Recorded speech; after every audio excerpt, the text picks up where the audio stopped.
تحریکیں قوم اور امت کی امانت ہوتی ہیں. تحریکیں مہینوں اور سالوں میں نہیں بنا کرتی، تحریکیں صدیوں میں بنا کرتی ہیں. جماعتیں بنتی ہیں، پارٹیاں بنتی ہیں، ٹوٹتی ہیں، لیکن تحریکوں کو بنانے میں صدیاں لگتی ہیں. اور تحریک آئندہ نسلوں کی امانت ہوتی ہے ہمارے ہاتھ میں. اور جو بات میں آپ سے کہنے والا ہوں ذرا اس کو غور سے سنیے.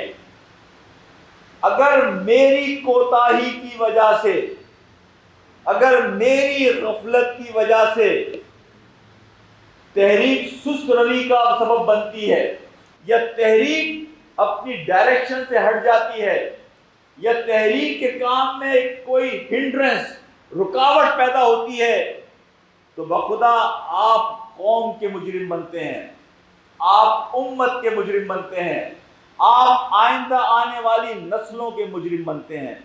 یہ چھوٹا موٹا جرم نہیں ہے. اس کا جواب مجھے اور آپ کو اللہ کے یہاں دینا ہوگا. جس طرح آپ کو اجر بھی بڑا چاہیے کہ آپ انصار اللہ بن کے کام کر رہے ہیں، تو جہاں یہ اجر ہے بہت بڑا، وہاں یہ ذمہ داری بھی ہے بہت بڑی کہ میں سبب نہ بنوں تحریک کے کام میں رکاوٹ کا، میں سبب نہ بنوں تحریک کے کام میں سست روی کا، میں سبب نہ بنوں تحریک کو اپنے کام سے ہٹانے کا. تو اس حوالے سے بڑی ذمہ داری کے ساتھ دیکھیں، لوگ یہ بات کہتے ہیں کہ جماعت میں یہ خرابی، جماعت میں وہ خرابی، جماعت میں یہ کمزوری، جماعت میں وہ کمزوری. لیکن میں آپ سے ایک بات کہتا ہوں، آج بھی یہ تحریک کا پلیٹ فارم لاکھوں لوگوں کو جنت کا حقدار بنانے کا پلیٹ فارم فراہم کرتا ہے. آپ نے اگر یکسوئی کے ساتھ، خالص نیت کے ساتھ اس تحریک میں اپنے وقت کو لگا دیا، خالص نیت کے ساتھ، بخدا چاہے تحریک کامیاب ہو یا نہ ہو، دنیا کے پیمانوں سے آپ کامیاب ہو گئے، آپ اللہ کے یہاں سرخرو ہو جائیں گے. یہ تحریک آپ کو وہ مواقع فراہم کرتی ہے کہ آپ جنت الفردوس کے حقدار بن جائیں، آپ انبیاء، شہداء، صالحین کی صحبتوں کے حقدار بن جائیں. اور میں گواہ ہوں اس بات کا کہ میں نے اس تحریک میں ایسے کارکن دیکھے ہیں کہ ان کارکنوں سے مل کر آپ کو اندازہ ہوتا ہے کہ یہ کارکن نے جنت کو پا لیا. میری بات کو ذرا غور سے سنیے گا. ہم میں سے اکثر لوگ بجائے اس کے کہ ہم اس چیز پر توجہ دیں کہ جو ہمارے کرنے کا کام ہے، ہماری توجہ اس چیز پر ہوتی ہے کہ جو اللہ کے انعامات ہیں اس کام کے نتیجے میں.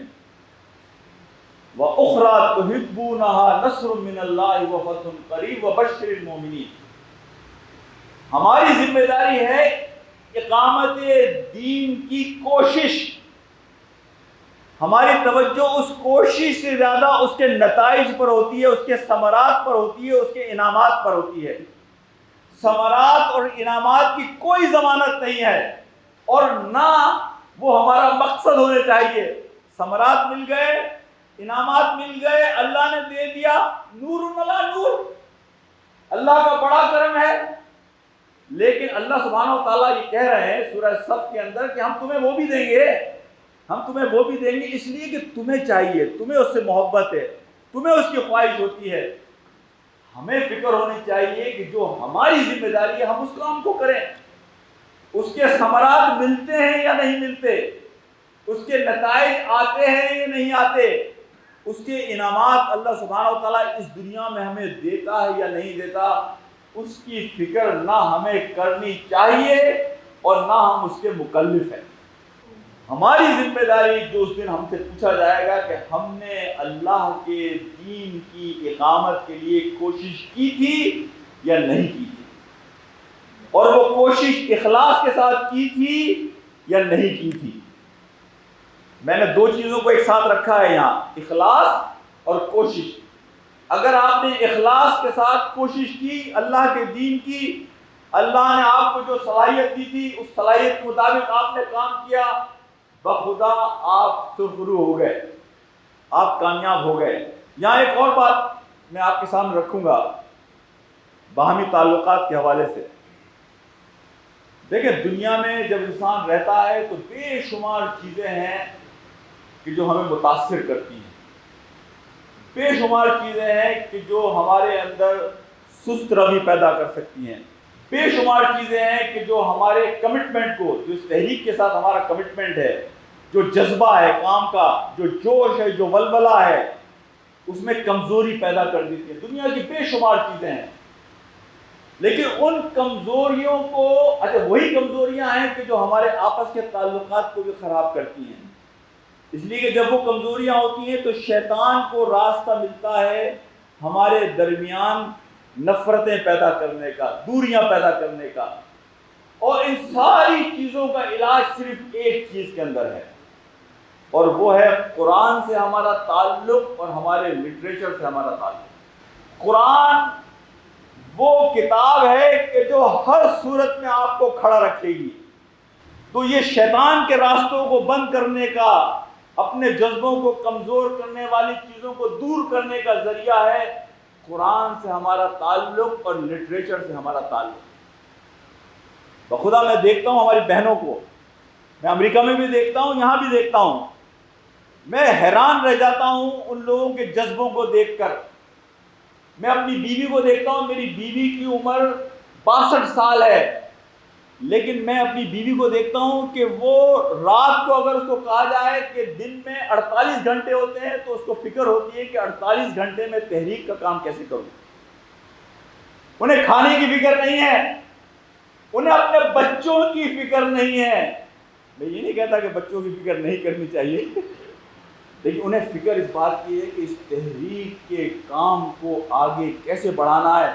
اور میں یہ دیکھتا ہوں اس کی صرف ایک ہی وجہ ہے کہ ہماری بہنوں نے اپنے لٹریچر کے ساتھ تعلق کو مضبوط رکھا ہے.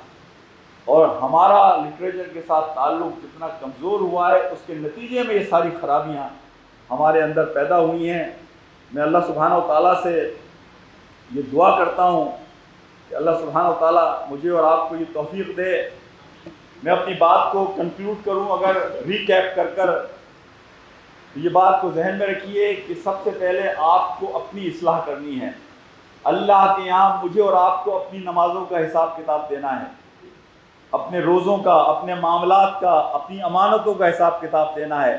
پھر ہمیں اپنے بچوں پر، بیوی پر کام، اپنے رشتہ داروں پر کام کرنا ہے. ہمیں پھر لوگوں کو جوڑنا ہے جو ہمارے ہم خیال ہوں، اور اس کے بعد ہمیں معاشرے میں کام کو کرنا ہے. ہمیں کامیابی کا صحیح مفہوم ذہن میں رکھنا ہے کہ کامیابی یہ ہے کہ مجھے اپنے ذمے کا کام اخلاص نیت کے ساتھ کرنا ہے. مجھے یہ بات محسوس کرنی ہے کہ اس کام کو آگے بڑھانے کے لیے میں اکیلے سفر نہیں کر سکتا. مجھے معاشرے میں جو ہمارے مخالفین ہیں، جو اگر ہم سے 25% متفق ہیں، ہمیں ان سب کو ساتھ لے کر چلنے کی کوشش کرنا ہے. اور ہمیں اس بات کی کوشش کرنا ہے کہ ہم بنیان مرصوص ایک مضبوط سیسا پلائی ہوئی دیوار بن کر کھڑے ہو کر ساتھ رہ کر آگے بڑھنے کی کوشش کریں. اور ہمیں یہ کوشش کرنی ہے کہ قرآن سے اپنے تعلق کو اور اپنے لٹریچر سے اپنے تعلق کو مضبوط رکھنا ہے. وآخر دعوانا ان الحمد للہ رب العالمین. السلام علیکم ورحمۃ اللہ وبرکاتہ.